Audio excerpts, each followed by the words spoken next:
What's going on, gamers? So we have a video here by Laura Fryer, who checks some things in the Xbox community. Get ready, because she's about to tell you that the ROG Ally is not an Xbox. That Microsoft has lost. See, the founder came out again. 42,000 views. You gonna attack her? Pretty interesting. As a matter of fact, you know what we can do? We can get right to that real quick, just so we could, if I recall, let's go ahead and get right to this, and then we're gonna start back. Now there's no reason to stay. This is an Xbox is destroying all of the brand value built over the years. It was meant to be an inclusive message where everyone is welcome, but it ended up hollowing out the brand because if everything is an Xbox, then nothing really is. Like, comment, and subscribe. Let's get started. Here we go. Here we go.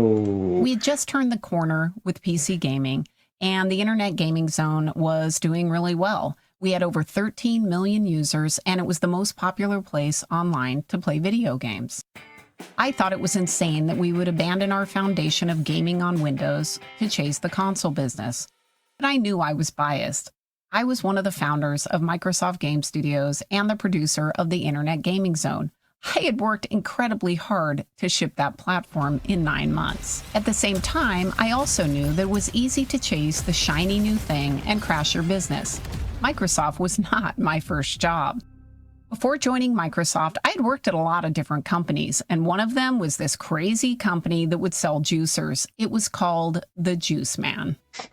The company didn't last because the leadership destroyed it with what seemed like a simple change, moving their business into the retail market. Our original business model was running an infomercial on TV and then talking with the potential customers on the phone to close the sale.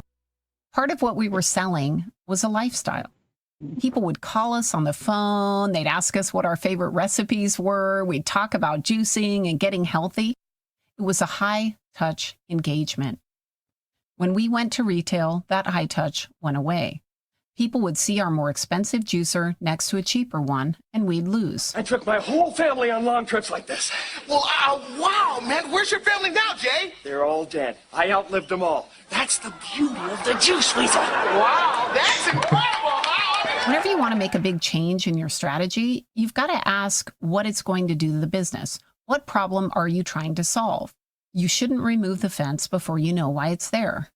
And this is one of the challenges I think Xbox is facing right now. I'm not sure that their leadership understands what makes Xbox great. I'm not sure they're listening to their fans. Did you see what she just said? Why would she say that? Of course not. Look at everything they just did. Full-blown anti-consumer. They keep doubling down on decisions that make it clear that they've been in a bubble and that all of this feedback doesn't seem to reach them anymore. Hey everyone, Xbox Game Pass is getting an upgrade. We've listened to your feedback and now Media train, take that lick. you have even more freedom to choose how you play the games. Truth time. People were pretty upset about this video, but in fairness, they got it right. I mean, they did give their fans the freedom to choose, and they have. They've left. Not one fan asked for their Game Pass price to be raised by 50%, or for the price of the Xbox. For worthless perks, I don't want either. Just mass forcing it down somebody's throat like the majority of the world is going to play that for Game Pass. So stupid, man. Xbox to go up by 30%. And this tone-deaf video is further confirmation that the bubble at Xbox is real. Leadership doesn't understand what made them great. That yes man culture that took over in 2008 has only gotten worse. Yeah, facts. See? It's only gotten worse, but you see some of these bots. Xbox is better than ever. What? What are you talking about? It's gone. The only thing left is Microsoft Gaming with that brand just sitting around. And so I was telling people, how is Microsoft Gaming going to make Xbox better? They're not going to ruin everything. And I get involved and make it more corporate, interject their politics, and jack up everything and be a corporate, greedy, scumbag company. That was Microsoft at Xbox Gaming. Welcome to Microsoft Gaming. And this is the result. A crazy price increase for their fans after announcing that Game Pass had made $5 billion. This strategy used to work.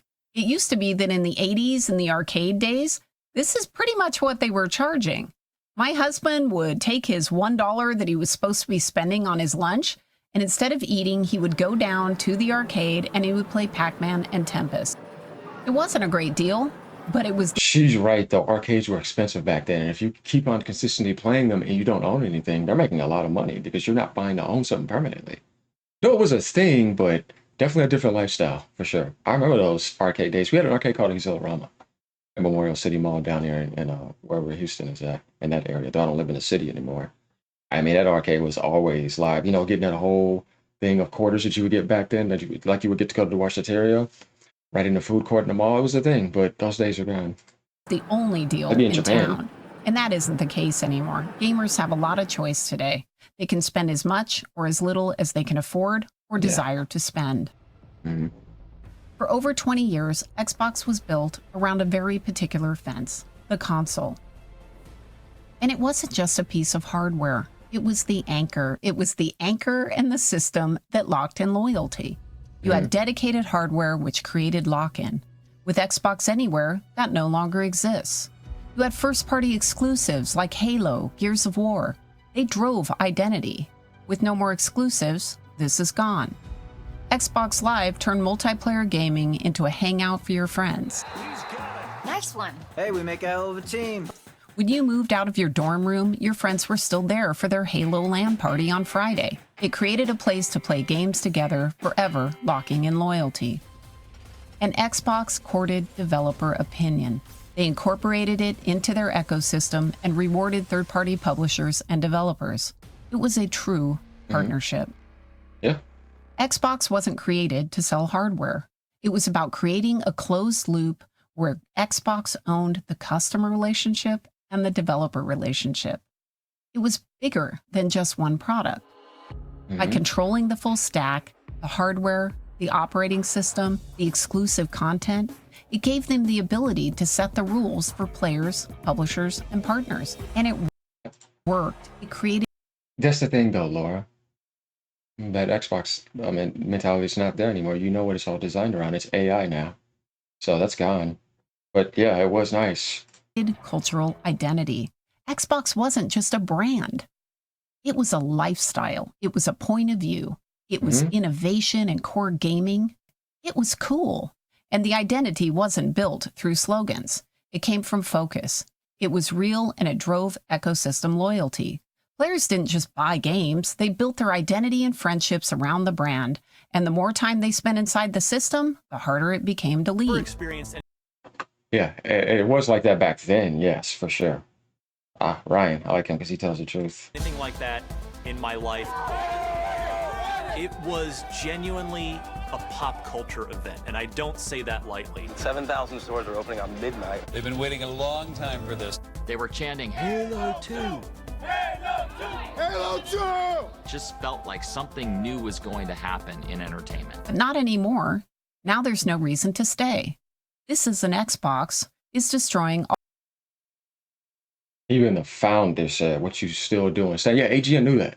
Because like I said, what's left? Microsoft destroyed everything. But the content creators are the bad people. Yeah, sleepwalkers. All of the brand value built over the years. It was meant to be an inclusive message where everyone is welcome. But it ended up hollowing out the brand because if everything is an Xbox, Nothing. then nothing really is. That's right, Laura. Say it again. Because the founder who's saying that does not work for Microsoft just slammed all this stuff down for good. I will want to see who's going to dance around this now, unless you want to just regurgitate more PR garbage at me.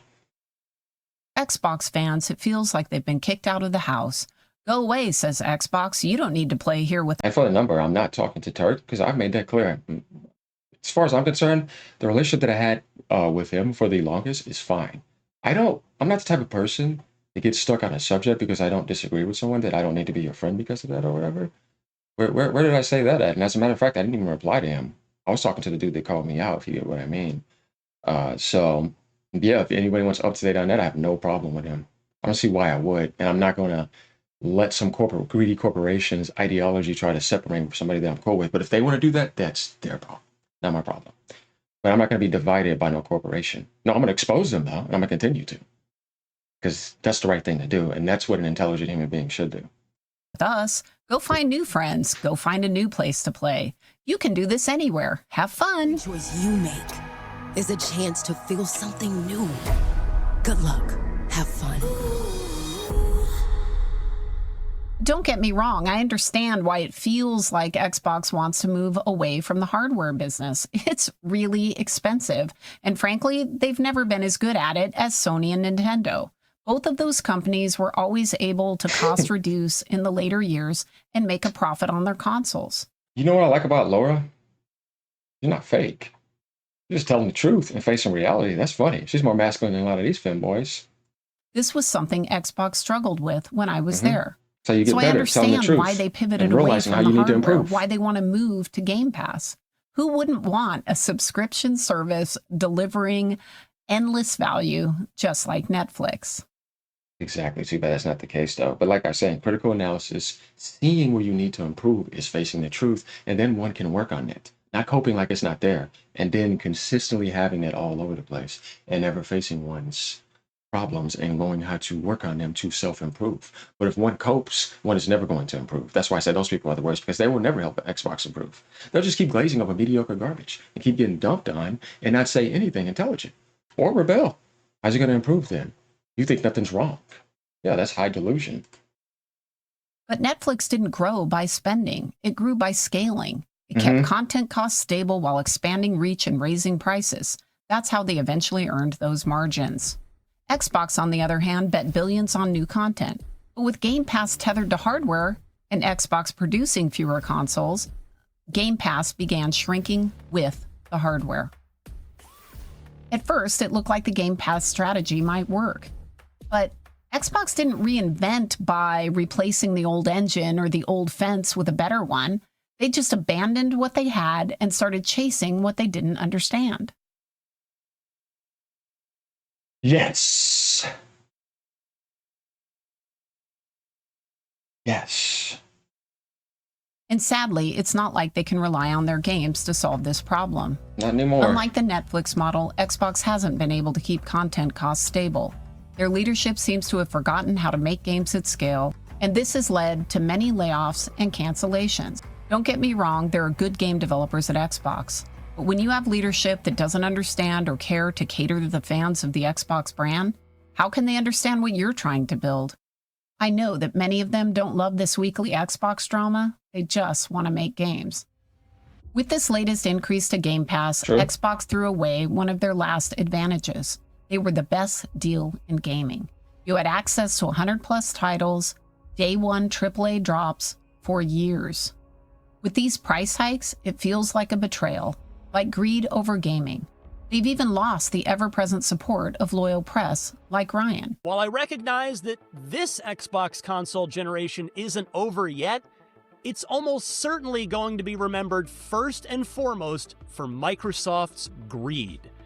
2 hardware price increases and counting, 3 Xbox Game Pass price increases and counting, 1 software price increase so far, and tens of thousands of layoffs, as well as multiple studio closures. It's shocking to me how many of these game companies don't understand that the rules have changed. You can't hide behind the media and your influencers anymore when you make bad decisions. They won't cover for you. And gamers aren't consuming media the same way. With the current economic challenges, they're doing their own research and they're deciding who they're going to give their hard-earned money to. And they're smart. They recognize that the Xbox ROG Ally selling out on the Xbox site doesn't necessarily reflect excitement for the product. We shouldn't even have to do this anyways, but you know, where people are glazed and they're fake, of course they're going to do that. It could be due to limited hardware availability.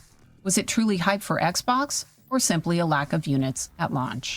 Lack of units at launch, Laura. Like, you know the truth. I believe all of these changes and drama will harm Microsoft's brand as well. Yep. When we launched Xbox, Microsoft wasn't a beloved company. The antitrust case with the U.S. Department of Justice was a PR disaster. Game developers were salty because DirectX had overshadowed OpenGL, not because it was better. It got so bad that when I would visit a developer, I stopped carrying any kind of Microsoft-branded laptop bags or wearing any logos. I wanted to avoid the inevitable confrontations about the company. Xbox changed that. And Sony, oh, their movies, they're cool, they're awesome. And Microsoft is like, they wear khakis and they're boring and they're Office and they're Windows. And it's like, I can't overstate Xbox's impact on Microsoft's public image. It made the company feel approachable, fun, and less serious. It sparked excitement across the organization. By day, you might debug a printer driver, but by night, you were gaming on a cool console. And that console was made by your company. Amid recent controversies, that advantage Really love how you just said that. is fading. When the source of your cool factor starts to seem greedy, it hurts your ability to attract and retain talent. Mm-hmm. If you think mission and perception don't matter, consider Zuckerberg's recent loss of engineers to Elon's XAI. Yep. Despite offering $250 million and direct access to Zuckerberg, they still left. They passed on life-changing money because XAI's culture and mission resonated with them more deeply. I can't say for sure where this is headed. It appears that Xbox is moving towards cloud gaming and away from hardware. But it also could be that they're just incompetent, that they just don't understand what they're doing and they're trying things. When I used to I'm going to have to agree with that. Now, Phil Spencer knows what he's doing, but he's pretty much semi-retired. And the rest of those people, they don't know what they're doing. They're not gamers. Like I said, bad hires. And look at the results. It's all into the ground. You don't know what you're doing. Satya doesn't know what he was doing. And instead of admitting it, his pride leapt out and dumped it to somebody else. And he's just focusing on AI because he's not a gamer anyways. Sarah Bond's not a gamer. No, I'm not going to go to her and say, tell me the deepest stuff about gaming. Seriously? That's a joke. I'm going to go to Phil Spencer because he's a gamer, right? He actually games. And all those other people that were gamers, they left. But those others, they're like sharks. You know what I mean? They're not really there for gaming. They're going to do what Nadelia wants. Or whoever else, Amy Hood and all those other people. So it's just understanding that. Yeah, Phil Spencer can't do everything. He can't. And you know what I mean? There's only so much he can do. To work at Xbox, I always found it amusing to hear what people outside the company thought about what we were doing. We were often painted as these supervillains. And the reality was, we were just trying to figure things out. We had no idea what we were doing. I like that because Sony said the same thing. Moshan Lay said, when we came in the industry, even they said, we didn't know what we were doing. Look at Nintendo, look all over. We were trying to find out what we wanted to do. A lot of people probably didn't know that. Both of them were like that. Nintendo and Sega, they weren't like that. But when you first get into the gaming industry, it's not as easy as you think. And yeah, Microsoft, those Xbox employees and the people who were working on it, they weren't villains or anything. They were actually cool people who cared about gaming. As we saw, it was a different experience. So I like Laura's thoughts here. Let me know what you guys think. She debunks a lot of things. Give her credit. Don't attack her. I'm coming after you. All right, y'all. Peace out. Have a great day. Later. Troop time.